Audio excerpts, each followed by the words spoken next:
За залж болох бичлэг хийж байгаа. Тэгээд дахиад хэлье. Та нар намайг энэ номыг барьсан зад үздэг учраас би номоо яриха болцсон байсан. Одоо жоохон ярина. Ягаад гэвэл угсаа анхнаасаа л энэ ном ярихчд пэйж нээсэн болохоос би ямар өөдсөндөө ч юм уу нэг завтаадаа ч юм уу нэг амар олон охтуудад таалагдах гэсэндээ ч юм уу энэ зүйлийг нийгээгүй. Хаяад энэ сүрээ жоохон мартчих гад байдаг. Тэгээд би сая сүр тус нэг жоохон хандлтаа аваад хүмүүстэй уулзаад магтаа сонсоод хүмүүстэй харилцаад байсан чинь тэгээд би бас залуу хүмүүс юм билээ. Яг их магтаа сонсоод гэсэн чинь жоохон ташаарах хичээлээ. Одоо тэр алдаагаа засаад айлуулах хүмүүсээс жоохон зайгаа авах дахиад буцаад шинээр эхлэж байгаа. Тэгээд өмнөх бичлэгнэр хэлсэн баг. Би Монголд ер нь суурь эхлээд өгөхтэй манай гэдэг ойлгосон байхгүй юу? Суурийг эхлээд төлөвшөөрөх хэрэгтэй байна. Монгол хүмүүс ерөөсөө ингээд анхан шатны ойлголт байдгүй байхгүй юу? Бие махбодынхаа тухай, сүнснийхаа тухай, бие махбодын бүтцийн тухай, тэгээд бодлын орон зайн тухай, зүрхтгэлийн талбайн тухай, хэр хортой хуурамч өрнүүд миний дотор байгаа тухай, тэрийг ингээд сайжруулах тухай ямар ч ойлголт байдгүй. Ерөөсөө дундаж монгол хүн мөртлөө ингээд дундаж хүн заяа. Монгол гэлтгүй ер нь дундаж хүн. Ингээд дэлхийн шугамтай харьцуулахад байдал хүн мөртлөө өөрийгөө ертөнцийн гоцгойд хүн, гоцгойд бурхандлаг хүн. Тэгээд би бол дээд оршихоо гэж ингээд ойлголцсон хүн бас байна. Тийм оршихуйтай болцсон үнтэй ч одоо би юу ярих вэ? Ярих юм байхгүй шүү дээ. Би өөрийгөө ч тэгж боддгоо хүн мөртлөө. Тэг ингээд гэхдээ яг зарим утгаараа бол би танарсан зүйлийг заахын тулд ингийн үнээс илүү энэ зүйлийн тухай мэдгтэй ч гэсэн ингээд хүнд ч гэсэн уулын оргил дээр гарч ирсэн дараагийн уул харагдана шүү дээ. Тэгэхээр надад гэсэн тийм хардаг тийм том багш нар байгаа гэсэн.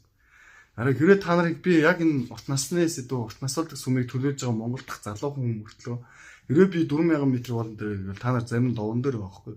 Тэгэхээр тэр довноосоо дээшлүүлэхийн тулд айгүй хурдан дээшлэх боломжтой байхгүй. Миний хүснээс ч илүү өндөр ууланд гарах боломжтой. Гэхдээ хизээ тэр хүн гарах юм бэ гэхээр тэр хүн энэ суурь анханасаа зүв аваад тэг яг адилхан хүн гэдэг ойлголтуудаа аваад тэг яг энэ зүв скиллүүдээ зүв чадруудаа тэг үнэхээр сайн суралцж чадвал надаас ч илүү зарим зүйлийг хэрэгжүүлэх боломжтой байхгүй.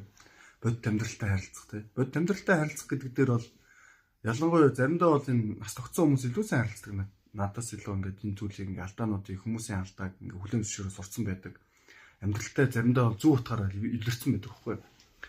Гэх мэтчлэн тэгэхээр зүв хандлагуудыг яг хүн болгон дээр ингээд суулгавал тэр хүн болгон яг одоо миний цацж байгаа зүйл бол үр цацж байна гэсэн үг. Тэгэхээр хүн болгон яг энэ сайн өрнүүдийг тэгээ зүрхтгэлтэй гоё шингээж аваад гоё мод болгож ургуулад тэгээ хортой хууламж ойлголтууд байл тэрийг хурдан засч чадвал айгүй хөгжинэ. Багшааны харилцаагаас тэгж явдаг байхгүй. Хэрэгтэй үед ч боддог үед ч тэгжлээ явдаг. Багш ном л хэлнэ. Гэтэ шавд даадны хүндлэг сэтгэл гэж байхгүй бол итгэл төрөөгүй бол тэгээ ингээд ямар ч гоё ном л хэлээ тэр шингээж авахгүй мартаал нэг чихэр орлоо нэг чихэр гаргаа явуулчихна. Эсвэл юм уу одоо гэж таглалцсан. Тэгэхээр яг одоо миний пэйжээс өсөж байгаа зүйл болохоор юу юм бэ гэхээр зүв сайн сүртэй хүмүүсийг л яаж хийж байгаа бэлтжий та. Тэгээд сүртэй хүмүүсээ л дахиж авчирж байгаад ингээд гой төлөвшүүлээд энэ зүйлээ ингээд сургаад яваа даа гэсэн бодолтой байдаг. Тэгээд өмнөж уул нь бол яг нэлээд бадарч байгаа үед хэлчихсэн шүү дээ. Яг уул нь миний зорилго бол өөрөөсөө илүү сайн шав бэлдэх зорилготой байдаг байхгүй. Тэгэхээр яг тэр мөрөөдөл бол жоохон зарим утгаар бол хол юм билээ. Тэгээд дээрэс нь харин хэлсэн шүү дээ. Гэгэрэл гэдэг замыг 1000 км гэж үзвэл энийг явган зам тулж байгаа хүмүүс байна. Тэгээд тэр хүмүүс бол явган яваад яг үнэндээ энэ насандаа хизээч гүйцэхгүй. Байдаг л хүн, байдаг л ойлголт. Тэгээд дээрэс нь энэ явах замд нь айгүй их бартаа гарна. Хөлн цуцсан ядарна хөлөө оголчин тэ ингээд зөндөө юм болно шүү дээ. Хурдан гүйж яах, гүүн гэж байгаа хурд хөлөө оголчин. Лөөр дуулна тэ. Хуурамч үзмэрч янз янзын худалч хуурамч багш нарт толгойг угаалгана. Тэгээд дуус. Тэгэл дуус шүү. Хизээч гэгэрэл гэдэг зүйлийн тухай тэр хүнтэй ярих чадваргүй болчихдог. За тэгээд дараа нь бол одоо миний уул нь бол та нарт өгөх гээд байгаа зүйл нь юу вэ? Тэр хүн үнэхээр зөв сүртэй хандлагатай байх юм бол энэ дотор байгаа хуулиудыг л та нар сурах гэдэг шүү дээ.